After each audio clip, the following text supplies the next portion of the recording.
Assalamualaikum warahmatullahi wabarakatuh. Semoga sahabat beriman selalu dalam lindungan dan bimbingan Allah Subhanahu wa Ta'ala. Dalam Al-Quran Surah Al-Hajj ayat 47 menyebutkan bahwa sesungguhnya sehari di sisi Tuhanmu adalah seperti 1000 tahun menurut perhitunganmu. Dalam sebuah hadis sahih, Rasulullah SAW pernah menceritakan sejarah Nabi Yusa alaihissalam. Ketika Nabi Yusa sedang berperang menaklukkan sebuah negeri, hingga sampai tiba sore hari, negeri tersebut belum berhasil ditaklukkan. Sedangkan jika matahari sudah tenggelam hingga esoknya, sang Nabi diharamkan untuk berperang. Maka Nabi Yusa berdoa kepada Allah untuk memperpanjang waktu. Allah pun mengabulkan doa sang Nabi dengan memperlambat atau menghentikan waktu, dan Nabi Yusa alaihissalam bisa melanjutkan berperang untuk menaklukkan negeri tersebut. Setelah berhasil ditaklukkan, Allah Subhanahu wa Ta'ala kemudian memerintahkan pada waktu untuk berjalan kembali seperti waktu-waktu biasa. Sejarah ketika Allah Subhanahu wa Ta'ala memanipulasi waktu juga pernah terjadi pada peristiwa Isra Mi'raj baginda Rasulullah Muhammad SAW yang termaktub di dalam Al-Quran Surah An-Najm ayat 13 hingga 18. Dan bagaimana Allah memanipulasi waktu yang sangat terbukti secara ilmiah sesuai dengan teori relativitas Albert Einstein adalah peristiwa Nabi Sulaiman alaihissalam yang melakukan perjalanan hanya sekejap mata. Peristiwa ini termaktub dalam Al-Quran Surah Saba ayat 12. Dan kami tunjukkan angin bagi Sulaiman yang perjalanannya pada waktu pagi sama dengan perjalanan sebulan, dan perjalanannya pada waktu sore sama dengan perjalanan sebulan pula. Allah juga memanipulasi waktu ciptaannya pada peristiwa Nabi Isa alaihissalam. Ketika Nabi Isa hendak dibunuh, kemudian Allah mengangkatnya ke langit dan mentakdirkan Nabi Isa alaihissalam untuk turun kembali di akhir zaman menjelang hari kiamat. Lalu bagaimana cara Allah memanipulasi waktu? Allah Subhanahu wa Ta'ala berfirman dalam sebuah hadis qudsi yang diriwayatkan oleh Imam Bukhari dan Imam Muslim yang menyebutkan bahwa Allah Azza wa Jalla berfirman, anak Adam telah menyakitiku karena dia suka mencela dahar waktu. Padahal akulah pencipta pengaturan dahar waktu. Akulah yang menghilir antara siang dan malam. Ulama-ulama ahlu sunnah wal jamaah sepakat bahwa ad-dar atau waktu adalah makhluk ciptaan Allah yang berlaku di alam semesta yang fana ini. Sedangkan Allah Subhanahu wa Ta'ala berada di luar waktu yang berlaku di alam ini. Allah menciptakan ad-dar atau waktu, kemudian di dalamnya Allah menciptakan peristiwa-peristiwa yang terjadi dan bersifat fana. Dari penciptaan alam semesta, peristiwa nabi-nabi, waktu kelahiran, waktu yang sedang terjadi sekarang, kematian, dan hari kiamat. Rangkaian peristiwa ini pada hakikatnya terjadi secara bersamaan. Meskipun makhluk hidup yang berada di dalam waktu dan terikat oleh hukum relativitasnya tidak merasakannya. Sesungguhnya bagi Allah yang tidak terikat oleh waktu ciptaannya dapat melihat masa lalu dan masa depan secara bersamaan. Allah Subhanahu wa Ta'ala berkuasa melihat saat penciptaan pertama dan saat kiamat sama jelasnya bagi Allah. Allah bisa saja merubah sejarah meskipun sudah berlalu bagi manusia. Begitu pula Allah bisa merubah masa depan meski belum terjadi pada manusia. Allah Subhanahu wa Ta'ala dengan maha besar dan kuasanya telah mengeluarkan Nabi Isa alaihissalam dari waktu dan akan menempatkannya kembali menjelang hari kiamat. Uraian-uraian ini sesuai dengan hadis Nabi Muhammad SAW yang bersabda, sesungguhnya salah seorang kamu apabila ia meninggal dunia, diperlihatkan kepadanya tempat duduknya pagi dan petang. Jika ia termasuk ahli surga, maka diperlihatkan tempat duduk ahli surga. Jika ia termasuk ahli neraka, maka diperlihatkan tempat duduk ahli neraka. Dikatakan kepadanya, inilah tempat dudukmu sampai Allah membangkitkanmu pada hari kiamat. Selain itu, ad-dar atau waktu juga menyimpan dan merekam semua perbuatan manusia dimanapun berada, dan seluruh kejadian di alam semesta hingga setiap butir debu dan setiap daun yang jatuh di alam semesta ini tidak akan luput dari pengawasan waktu. Peristiwa-peristiwa dalam pengawasan waktu itu kemudian akan diperlihatkan kembali kepada manusia sesuai dengan firman Allah dalam Al-Quran Surat Al-Zalzalah ayat 7 dan 8. Siapa yang mengerjakan kebaikan seberat zarah pun, dia akan melihatnya. Siapa yang mengerjakan kejahatan seberat zarah, dia akan melihatnya pula. Juga dalam surah Ghafir ayat 46. Kepada mereka diperlihatkan neraka pada pagi dan petang, dan pada hari terjadinya kiamat.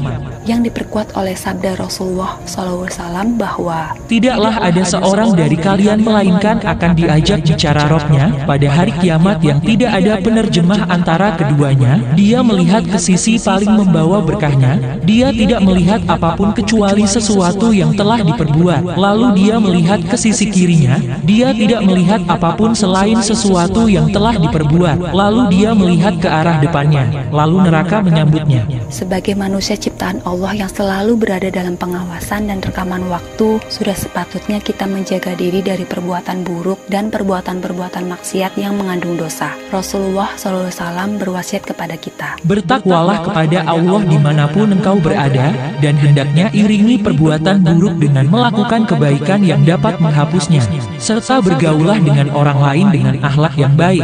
Rasulullah SAW juga berwasiat kepada kita dalam hadis riwayat Abu Dzar bahwa Rasulullah SAW bersabda, aku wasiatkan kepadamu, bertakwalah kepada Allah di waktu sepi dan ramai. Sesungguhnya pengawasan Allah selalu meliputi setiap perbuatan kita dimanapun kita berada, baik sendiri maupun ramai, baik yang nampak maupun yang tersembunyi. Allah Subhanahu wa Ta'ala berfirman dalam Al-Quran Surah An-Nisa ayat 108. Mereka bersembunyi dari manusia, tetapi mereka tidak bersembunyi dari Allah, padahal Allah pengawasannya beserta mereka. Setiap manusia adalah tokoh utama dalam hidupnya, dan hubungannya dengan Allah, manusia bisa memilih untuk menjadi protagonis maupun antagonis, dan rangkaian semua perbuatan dalam hidupnya kelak akan diperlihatkan padanya untuk dipertanggungjawabkan di hadapan Allah. Wallahu a'lam bishawab.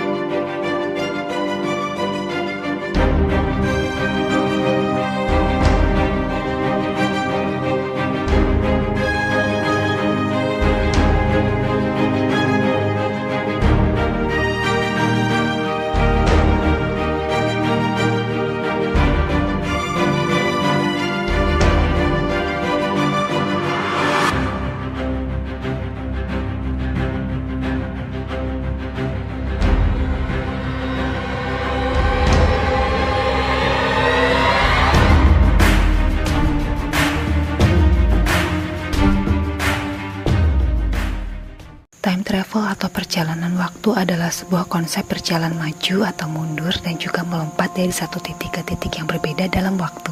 Meskipun tidak ada satupun bukti eksperimen dari perjalanan waktu dan juga belum dimengerti apakah ilmu fisika modern bisa menciptakan perjalanan waktu dalam segala bentuk.